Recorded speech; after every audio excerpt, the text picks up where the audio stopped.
Alright guys, what's happening? So, as you may notice, my trolling motor is gone. I'm getting a new one put on tomorrow. Before I do that, today we're going to be trout fishing. It is foggy, as you can see. Literally can see nothing around me. Like, I can see a little bit of land that way, but very, very foggy, very, very dangerous. If you're going to be boating today, but I just took it slow, just found my way out here, and we're going to do some trout fishing. So today I've got my ultralight set up. I love using ultralight, especially for trout, because one, it's fun. It's really fun using an ultralight for trout, because trout don't fight all that much, so this makes the fight a lot more fun. And also, hookup ratios are way better, because whenever you try to set the hook into a trout, their lips get ripped wide open and they come off a lot. So I love using this rig right here. This is a 6'9" star sequence rod right here. Not listed as an ultralight, but in my opinion, it's an ultralight. It's pretty darn light. And then I have a 1000 sized Daiwa Caldea, and I have 8-pound braid with 15-pound leader, so this is super light. And whenever you're using these setups like this that are super light, you're going to notice a difference, that you can use this a lot longer than one of your normal setups, like a 3000 and a medium heavy. This is a lot lighter. You can go pretty much all day throwing this thing 1,000 times, and if you can do that without getting worn out, you're gonna catch some fish and you're not gonna get worn out. So what I got on here is a little matrix shad. You guys probably seen this in one of my previous videos. This is a bright green, or yellow if you want to call it that, chartreuse, and then you got a gold eye strike trout eye, or finesse eye jig head on there. Actually, it's 1/4 ounce. That way, if I'm fishing some of these deeper flats, that bait can go straight to the bottom, and those fish can see it a lot better. So I'm gonna try to get on some action here, try to get some trout. Just out on this flat over here, see if we can grab some trout.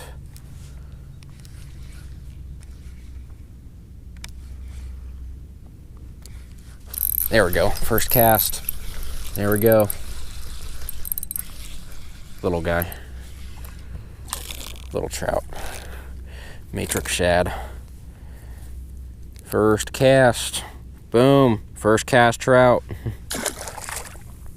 What I love about this matrix shad, and what the fish love, this thing has a huge tail. So this thing wobbles violently, and this fish just can't resist it. I've caught reds and flounder on it too. I don't think I've caught a snook on it yet. I find that this crazy, oh, right as it hit the bottom there. Oh, I found him.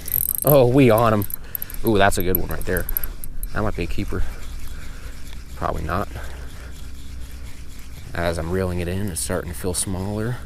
I'll find out once it gets closer. Nah, pretty small. Still fun, and that could have ended a lot worse. Damn, that's every cast. That's 3 casts in a row now. If I keep catching these guys, I might have to like make a little move, find some bigger ones. Still fun though. Can't complain about it too much. There's a scuba duck out there stalking me. I'm surprised he hasn't come right over to the boat trying to steal my fish. Followed it to the boat. Let's see if he comes over here. I'm not gonna feed him it, but he just found me in the middle of nowhere here. I'm out by myself out here on the flats. Ooh, come on, buddy. There we go.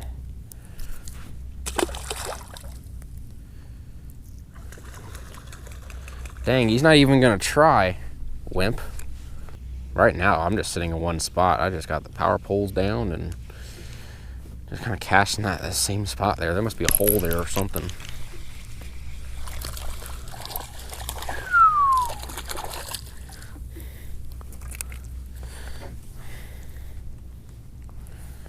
little.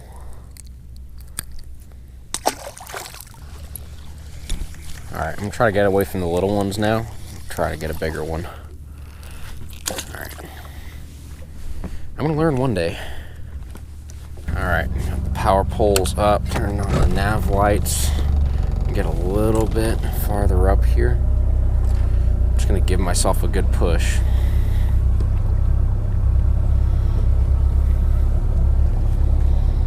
That way I can get some forward momentum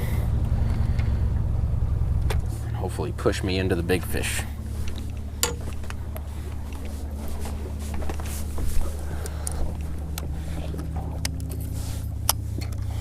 Now this situation on the flats, kind of difficult without a trolling motor because the wind and the tides are going against each other and they're moving very slow. So drifting is going to be very slow. There we go. Oh, missed him. There we go. Got him again. That might be a better one right there. Certainly feels like a better one.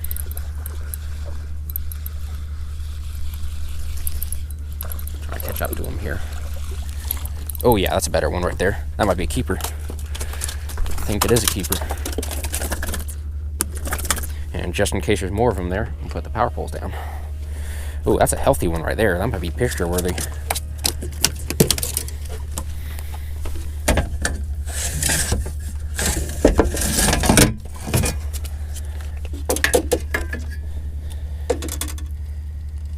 You see that matrix shad? Boom. As soon as I made that move, got him. Oh yeah, almost 16. That's a good healthy trout right there. I may or may not have started out, guys, may or may not have caught a couple before I started recording. All right, let's see if we can land another one. My goal is to catch the other 2 trout that I need for my limit. This is a pretty short day. Got out here about 12 o'clock. And with these short days, with it being winter time, I need to head in a little bit sooner than usual. As soon as I took the power poles off, that might be another good one. I think so. Oh yeah. Oh yeah. There we go, another keeper.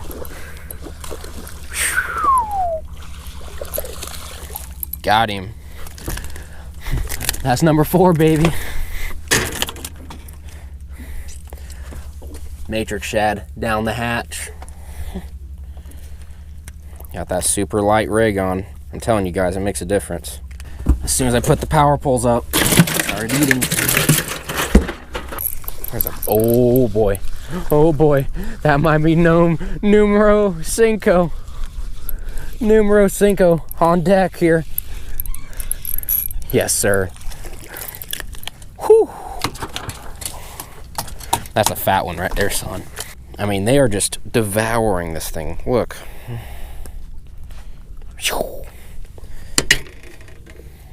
That's a fat trout right there, son. Yes, sir. Numero cinco in the box. So I'm about to re-rig one of these rods I was using earlier. This reel right here, this is a Runkle, I think is their company name. Their reel is called the Titan 2, and I caught a couple of nice trout earlier on it. And now that I've gotten my trout for the day, I'm going to mess around with this guy. I'm going to start throwing some plastics on this reel. I'll leave a link in the description to their site, but they sent me this reel for free to review, and so far I love it. You know, for 50 bucks, it's like, it's perfect for anyone that needs a $50 reel. If that's what your budget is, it's a not a bad reel. It really isn't. I mean, the only thing really is the drag adjustment here. This clicker, it feels a bit like a toy almost because it feels kind of plasticky, but the spool on it is solid. The reel itself is smooth and it handles fish well, so I don't see anything wrong with it for 50 bucks. So if you guys need something that's, you know, halfway decent. Don't need anything fancy. Trying to stay in budget. It's not a bad reel.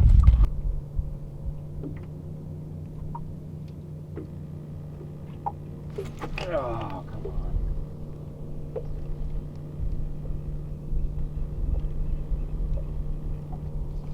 There we go. Ooh, a decent one. Probably not a keeper, but a fat trout. Ooh. That's a fat boy right there. 14. Oh my God. What in the world was that? That might be mackerel.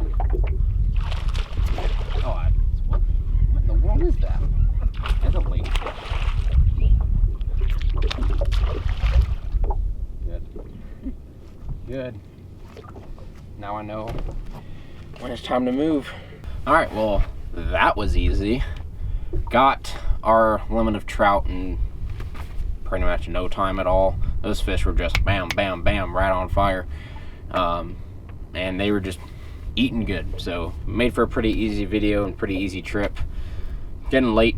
The tide has pretty much gone slack, so the fish have gone lockjaw, and by the time this tide starts moving faster again, I'm not gonna have any light, so I'm gonna call it. So one thing I want to mention before the video ends is definitely look into buying an FWC approved law stick, because this can save you a whole lot of hassle if you have a fish that's barely legal. Because if you're using the wrong law sticks, some of those sticks aren't exactly the same size as this official stick here, and that's not a joke. Some rulers literally don't have the same size, and according to like inches and centimeters, they literally are sized differently.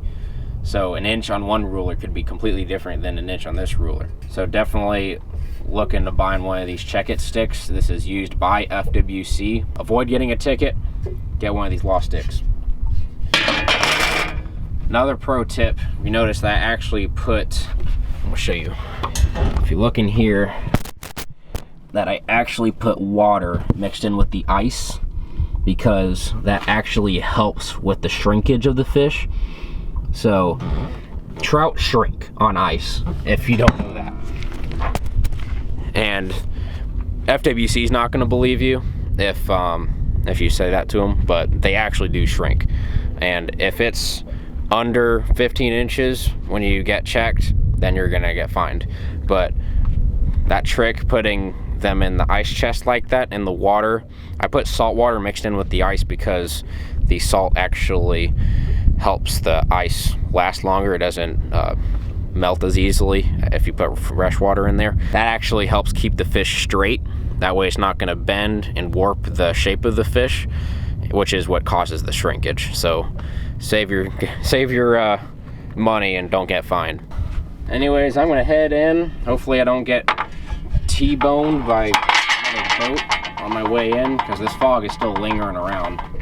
New trolling motor is getting put on tomorrow, so get ready for that. I'm going to make a whole video on my trolling motor setup. I think you guys will like it. Hope you guys enjoyed this video. See you in the next one. Peace!